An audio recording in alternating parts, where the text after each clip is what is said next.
Hello everyone, welcome back to my channel. Hi, I am Sunny and I am a software engineer. आज इस video में हम बात करने वाले हैं माइक्रोसॉफ्ट ले ऑफ्स के बारे में। रिसेंटली माइक्रोसॉफ्ट ने अराउंड 6000 से 7000 लोगों को ले ऑफ करा, जिनमें बहुत बड़े बड़े नाम थे। ऐसे लोग भी थे जिन्होंने टाइपस्क्रिप्ट को 10x फास्ट करा है, डायरेक्टर ऑफ एआई थे, and then many more stories coming on LinkedIn. So आज हम बात करेंगे ले ऑफ के बारे में डिटेल में कि क्यों होता है, इससे कैसे बचे, अगर अफेक्ट हुए तो क्या करें नेक्स्ट, एंड देन कुछ मिथ्स है उससे भी डिस्कस करेंगे। क्या है पूरी स्टोरी जानते हैं इस वीडियो में। तो सबसे पहले समझेंगे कि ले ऑफ होते कैसे है। ठीक है, तो मैं बता दूं आपको कि इंडस्ट्री में क्या होता है ना कि दो तरीके के ले ऑफ देखे जाते हैं। ठीक है, मेजरली एक होता है परफॉर्मेंस बेस्ड, जो कि अगर आप काफी टाइम तक अंडर परफॉर्म कर रहे हो तो आपको फीडबैक दिया जाता है, एंड उसके बेसिस पे आप अगर कंसिस्टेंटली इंप्रूव नहीं कर रहे हो तो आप निकाले जाते हो। ठीक है, सेकंड आता है ये वाले ले ऑफ्स जो लिटरली टेक जायंट्स में होते हैं। ठीक है, आप अगर अभी देखोगे रिसेंट ले ऑफ में ऐसे ऐसे नाम है, राइट,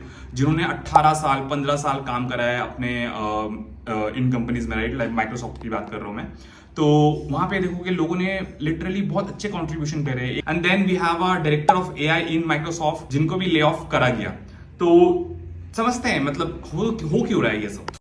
सबसे पहले समझो कि प्रोडक्ट बेस्ड में प्रोसेस क्या है। लिटरली क्या हो सकता है ना, मतलब बड़े बड़े एमएनसीज में आप देखोगे, इन्फोसिस, टीसीएस और भी बड़े एमएनसीज में, वहां पे क्या होता है लिटरली कि अगर एक पर्टिकुलर टीम या एक पर्टिकुलर प्रोजेक्ट में रिक्वायरमेंट अगर चेंज होती है तो वो इंटरनली नेविगेट करते हैं, दूसरे टीम को जाते हैं। ठीक है, इंटरव्यूज देते हैं या फिर based upon the skills they will move to a different project. But product base में ऐसा नहीं होता। ठीक है, प्रोडक्ट बेस में आपने देखा होगा जब भी ये ले ऑफ्स होते हैं तो वहां पे जो नोट निकल के आता है वहां पे बोलते हैं we are restructuring, we are adjusting our focus to a different field. अभी के टाइम अगर देखोगे तो most of the post saying कि वो एआई की तरफ ज्यादा फोकस कर रहे हैं, and that is why this restructuring, and that is why this many people are been affected and they are being laid off. So lay off ही क्यों, मतलब इंटरनली अगर उनके पास स्किल है तो वो लिटरली दूसरे टीम को मूव कर सकते हैं जहां पे रिक्वायरमेंट है, जहां पे फोकस है, राइट, बट वो ऐसा नहीं करते। सो जो मेरा एक्सपीरियंस है with this product based companies, वो क्या करते हैं, वो लिटरली जहां से let's say there is a team A, team B, team सी,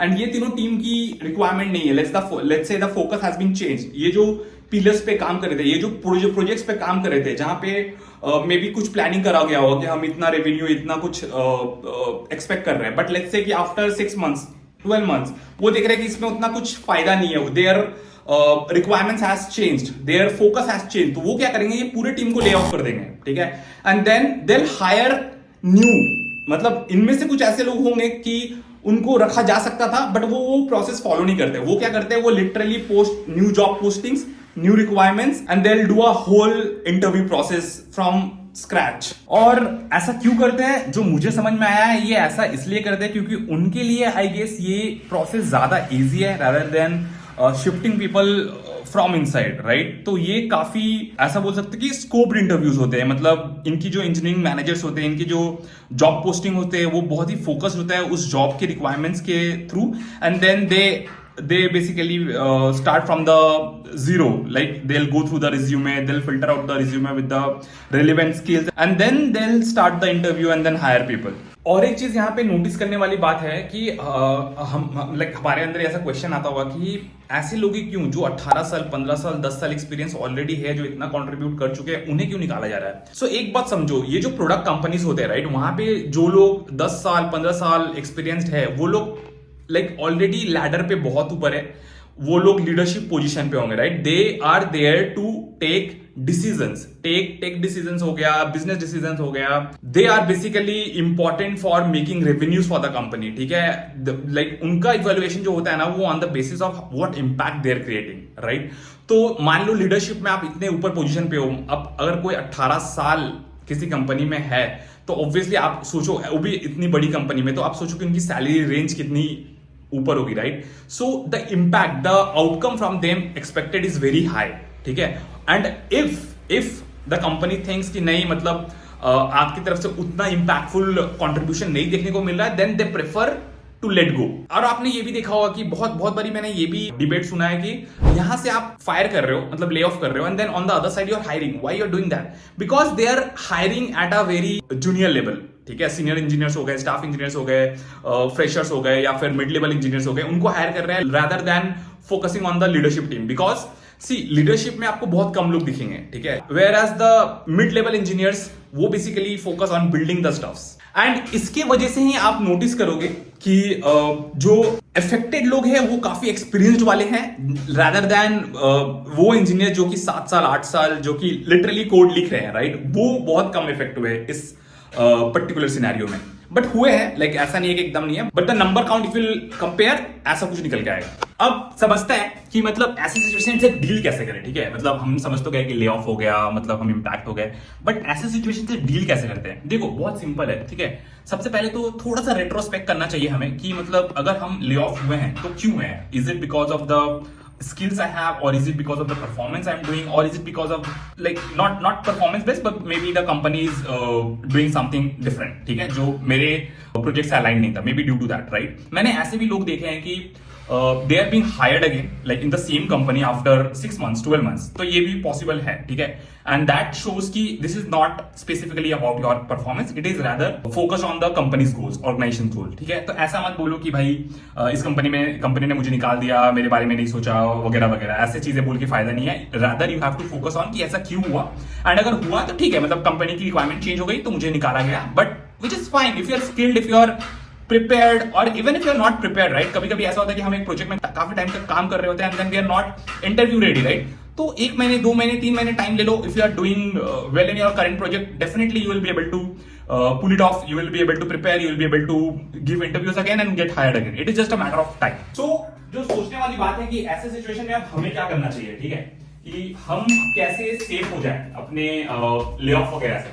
तो बहुत सिंपल है दोस्त, देखो आप आईटी इंडस्ट्री में कभी भी कंपनीज के भरोसे तो नहीं आए थे, राइट? कि ये जो कंपनी है माइक्रोसॉफ्ट या गूगल या अमेजन जहां पे मैं अभी काम कर रहा हूँ उसकी वजह से ही पूरी जिंदगी मैं डिपेंडेंट रहने वाला हूँ, ऐसा तो नहीं है, राइट?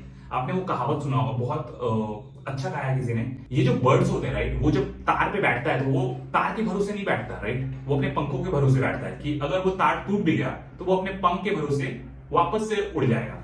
तो ऐसे ही कुछ केस हमारे लिए भी है कि अगर आप इस कंपनी में काम कर रहे हो जहां पे आपको निकाला गया है, विच इज फाइन, ठीक है, आप फिर से प्रिपेयर कर सकते हो, फिर से कंपनीज के लिए इंटरव्यूज दे सकते हो एंड फिर से हायर हो सकते हो। मैं ये बोलना चाहूंगा कि आपको सैड नहीं होना है, आपको डिमोटिवेट नहीं होना है, you just need to be focused aware about the current time. AI हो गया या कुछ भी हो गया, right? Whatever the change which is coming in the industry, you have to adapt to that, you have to understand कि उसके वजह से इंडस्ट्री में क्या शिफ्ट्स आने वाले हैं एंड उसके अकॉर्डिंग चीजों को सीखो, एक्सप्लोर करो एंड अप टू डेट रहो, ठीक है? अगर आप कोई आउटडेटेड प्रोजेक्ट में काम कर रहे हो, दैट डजंट मीन कि आपको सिर्फ वहीं पे फोकस करना है, आपको हर एक चीज पे फोकस करना है, ठीक है? This is not a government job जहां पे आपको एक बार जॉब मिल गया तो आपको जॉब सिक्योरिटी है कि आपको रिटायरमेंट तक आप यही जॉब कर रहे हो, राइट? अगर ऐसा होता, ठीक है, तो आप भी कोई गवर्नमेंट एग्जाम्स के लिए प्रिपेयर करके आप कोई गवर्नमेंट जॉब लिए होते, बट ऐसा नहीं है, right? You chose this path, right? You like this, you like to be in this sort of situation, right? And तो इसमें कोई घबराने वाली बात नहीं है। अगर आप अफेक्ट भी हो गए हो तो कुछ दिन के लिए प्रिपेयर कर लो and then start giving interviews, right? एक चीज जो आपको ध्यान देने वाली है यहाँ पे कि अभी के टाइम में लोग अपने इस सिचुएशन के बारे में सोचते नहीं। पिछले 3-4 साल देखोगे आफ्टर कोविड ये ले ऑफ वाला चीज बहुत ही यूजुअल हो गया है। हर 1-2 दिन में हमें ले ऑफ के बारे में सुनने को मिलता है। तो बेटर होगा कि आप समझ जाओ, सीख जाओ, आप अपने सेविंग्स को इतना रखो कि आप 3-4 महीने विदाउट एनी जॉब सर्वाइव कर पाओ and then you should focus on your next step, ठीक है? तो मैं इतना ही बोलना चाहूंगा, with this kind of layoffs you shouldn't be worry about, you rather be prepared, ठीक है? किसी भी फील्ड में अगर आप जाके ऐसे हो गए कि जहां पे कुछ नया सीख नहीं रहे हो तो obviously you are not safe, ठीक है, इन एनी फील्ड। सो इतना ही बोलना चाहूंगा इस वीडियो में। आई होप आपको कुछ वैल्यू प्रोवाइड कर पाया होगा। अगर आपको कोई गाइडेंस चाहिए तो आप मुझे पिन कर सकते हो, लिंक्डइन पे कमेंट कर सकते हो, देन इंस्टाग्राम पे भी रीच आउट कर सकते हो। सो आई होप आपको ये वीडियो अच्छा लगा होगा। अगर अच्छा लगा होगा तो लाइक कर देना। मुझे इससे सिग्नल मिल जाता है कि आपको ऐसे वीडियोस अच्छे लग रहे हैं तो मैं और भी वीडियोस बनाऊंगा similar kind of career growth related. And channel पे बहुत सारे वीडियोस है जो आपको हेल्प करेंगे ऐसे छोटे छोटे चीजों को समझने में, ठीक है, आईटी इंडस्ट्री में सर्वाइव करने में, ग्रो करने में। सो एक बार चेकआउट कर लेना। मिलते हैं आपसे नेक्स्ट वीडियो में, तब तक के लिए बाय।